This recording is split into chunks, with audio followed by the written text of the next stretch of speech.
Hello everyone, welcome to VKC classes. आज का जो हमारा टॉपिक है वो टॉपिक है force on a current carrying conductor in a uniform magnetic field. ठीक है, कि हमारे पास कोई भी करंट कैरिंग कंडक्टर है, जैसे मान लिया कि ये मैग्नेटिक फील्ड है इसके अलोंग, और इस मैग्नेटिक फील्ड में हमारे पास एक कंडक्टर रखा गया है। ये इस प्रकार से हमने मान लिया ये कोई कंडक्टर है। ठीक है, यहाँ कंडक्टर और मैग्नेटिक फील्ड की डायरेक्शन ऐसे, ये इस प्रकार से जो मैग्नेटिक फील्ड है। ठीक है, यहाँ पर ये कंडक्टर और ये इसके साथ थीटा एंगल बना रहा है। ठीक है, जो कंडक्टर है उसकी लेंथ हमने मान ली कि जो टोटल लेंथ है यहाँ से यहाँ तक वो L लेंथ है, और इस कंडक्टर के अंदर I करंट फ्लो हो रहा है। ठीक है, तो यही बातें हमने लिखनी है। सबसे पहले हमने लिख लिया यहां पर consider a conductor of length L, area of cross section A. ठीक है, और हमने मान लिया कि जो नंबर डेंसिटी है, number density of free electron, number density जो है फ्री इलेक्ट्रॉन की वो हमने क्या मान ली, n मान ली। ठीक है, is placed in a uniform magnetic field, uniform magnetic field. ठीक है बच्चों,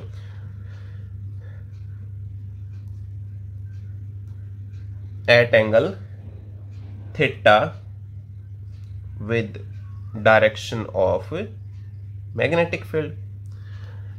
यहां जो डायग्राम में हमने जो भी किया है वो सारी बातें हमने यहां पर लिख दी। ठीक है, अब इसमें I करंट फ्लो हो रहा है। ठीक है, तो वो बात भी हम यहां लिख देते हैं, the current I is passed through the conductor. ठीक है, I करंट हमने इस कंडक्टर के अंदर से पास करवा दिया।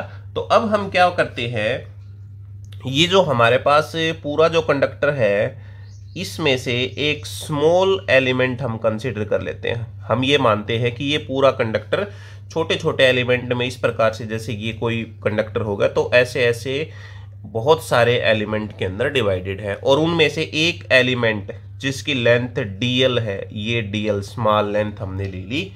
ठीक है, तो पहले हम निकालेंगे कि ये जो स्मॉल एलिमेंट हमने लिया है इसके द्वारा फोर्स कितना लगा, और फिर पूरे जो कंडक्टर हमने लिया है इस पूरे कंडक्टर के द्वारा फोर्स है वो कितना लगा है। ठीक है, तो ये हम निकालते हैं इसमें। अब देखो, जो I करंट फ्लो हो रहा है इस कंडक्टर के अंदर, तो उसके अंदर क्या है, फ्री इलेक्ट्रॉन है ना। कंडक्टर के अंदर चार्ज कैरियर फ्री इलेक्ट्रॉन होते हैं, और फ्री इलेक्ट्रॉन यहां पर Vd क्या बताया, ड्रिफ्ट वेलोसिटी। फ्री इलेक्ट्रॉन की जो ड्रिफ्ट वेलोसिटी है वो क्या है, Vd है। तो यहां हम लिख सकते हैं Vd is a drift velocity of A free electron. ठीक है, and choose a small current element, A small current element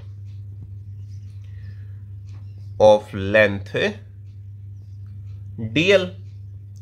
ठीक है, ये dl लेंथ हमने ली है, एक स्मॉल एलिमेंट है उसकी लेंथ है ये हमारे पास। तो अगर देखें कि नंबर ऑफ इलेक्ट्रॉन कितने हो जाएंगे जो हमारे पास dl एलिमेंट है उसके अंदर। ठीक है, dl एलिमेंट में कितने होंगे भी, जितनी उसकी वॉल्यूम होगी, मतलब एरिया कितना है और नंबर डेंसिटी ऑफ इलेक्ट्रॉन कितना है।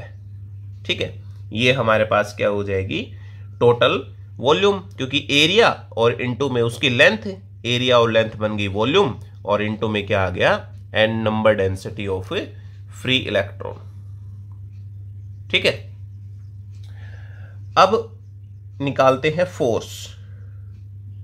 Force on each electron, her electron पर फोर्स कितनी है वो हमने स्मॉल फोर्स मान ली। और फोर्स हमने आपको पहले बताया हुआ था, force on a current carrying conductor.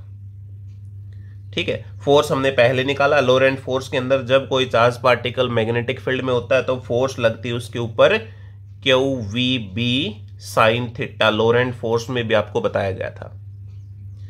तो क्यू कितना है यहां पर, एक इलेक्ट्रॉन। वी कितनी है, ड्रिफ्ट वेलोसिटी, और बी मैग्नेटिक फील्ड है ही हमारे पास, और sine theta.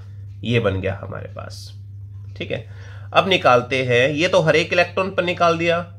Force on current element, जो करंट एलिमेंट है जिसकी लेंथ dl है उसके ऊपर फोर्स निकालते हैं।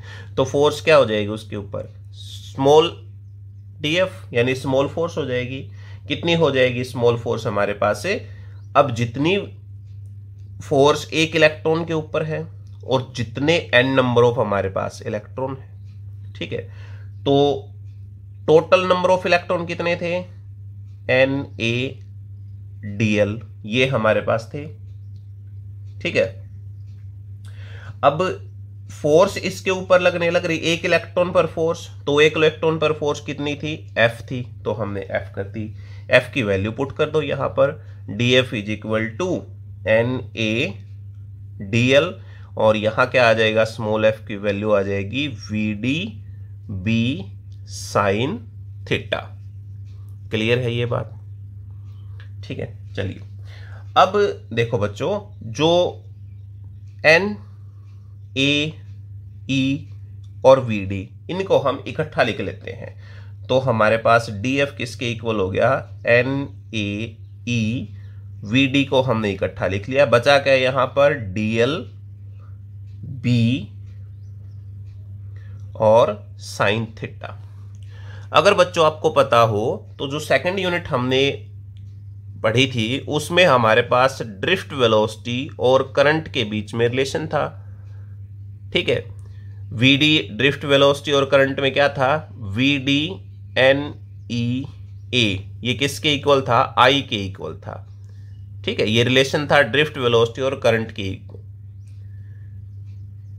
NeA/VD। तो ये हमारे पास रह गया, इसकी जगह पर हम क्या रिप्लेस कर सकते हैं, I से रिप्लेस कर सकते हैं।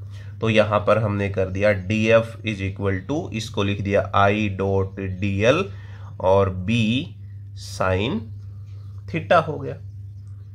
ठीक है, अब निकाल देंगे टोटल फोर्स।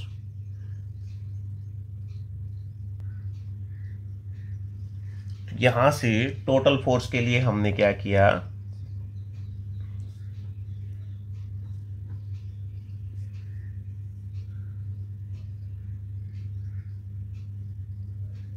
यहां से इंटीग्रेशन करते हैं इसका, और df का क्या हो जाएगा f, और इसका इंटीग्रेशन बन गया I dot DL B sine theta.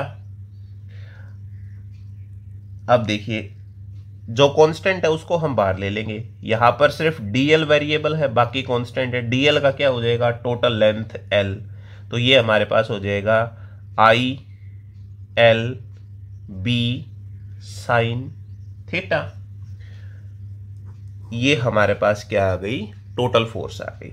यदि इसको वेक्टर फॉर्म में लिखे हम, इन वेक्टर फॉर्म, तो हमारे पास फोर्स एक वेक्टर क्वांटिटी होती है। साइन थीटा आ गया हमारे पास, तो इसका मतलब क्या आ जाएगा, क्रॉस प्रोडक्ट। और यदि यहां पर कॉस थीटा होता तो उसमें हम क्या करते, डॉट प्रोडक्ट करते। ठीक है, तो यहां पर क्या आ जाएगा, हमारे पास करंट एक स्केलर क्वांटिटी है, और ये आ गया L और B। ठीक है, ये हमारे पास क्या आ जाएगी, इसकी वेक्टर नोटेशन आ जाएगी। ठीक है बच्चों, अब है स्पेशल केस। स्पेशल केस में यदि हम देखें तो मान लीजिए कि यदि थीटा जो हमारे पास है वो 0 डिग्री हो या फिर 180 डिग्री हो। तो देखिए यहां पर हम साइन 0 पुट करें, साइन 0 जीरो, cos 180 sin 180 वो भी हमारे पास जीरो हो गया। तो इसका मतलब फोर्स कितना आ गया हमारे पास से, मिनिमम फोर्स आ जाएगा और जीरो फोर्स होगा। ठीक है, तो जब मैग्नेटिक फील्ड के अंदर हम कंडक्टर को रखते हैं ऐसे, तो वो कंडक्टर यानी ये थीटा जो एंगल बताया था ये इस डायरेक्शन में हो, दोनों के डायरेक्शन सेम हो, मैग्नेटिक फील्ड भी इधर भी हो, कंडक्टर भी इसी साइड हो, तो थीटा जीरो हो गया। जीरो हो गया तो फोर्स कैसा आएगा, मिनिमम फोर्स आएगा। ठीक है, if theta is equal to 90 degree, theta यदि कितनी हो जाए, 90 हो जाए, तो उस टाइम फोर्स कितना होगा, साइन 90 1, और साइन 90 1 हो गया तो हमारे पास फोर्स आ जाएगा मैक्सिमम फोर्स, और वो कितना होगा, BIL के बराबर। इसको याद भी रख लेना बच्चों, 1 मार्क्स के क्वेश्चन में बहुत बार पूछा जाता है कि जब कोई भी कंडक्टर मैग्नेटिक फील्ड में रखा गया है तो उसके ऊपर फोर्स मैक्सिमम कब होगा, मैक्सिमम कब होगा, जब थीटा 90 डिग्री होगा। या ऐसे भी पूछ लिया जाता है कि मैक्सिमम फोर्स है वो कितना होगा, तो वो हमारे पास क्या होगा, BIL के बराबर होगा। ठीक है, ऑप्शन में आपको BIL साइन थीटा भी लिखा मिल सकता है, लेकिन आपने मैक्सिमम फोर्स पूछ रखा है तो आपने क्या बताना है, BIL बताना है। तो ये कंसेप्ट था हमारे पास, जब कोई भी कंडक्टर है उसको मैग्नेटिक फील्ड में हम रखते हैं तो फोर्स कितना लगता है। आशा करता हूँ आपका टॉपिक क्लियर हो गया होगा। ठीक है, आपको वीडियो अच्छा लगा तो इसको लाइक करें, और चैनल को यदि आपने सब्सक्राइब नहीं किया है तो चैनल को भी ज़रूर सब्सक्राइब करें। Thank you.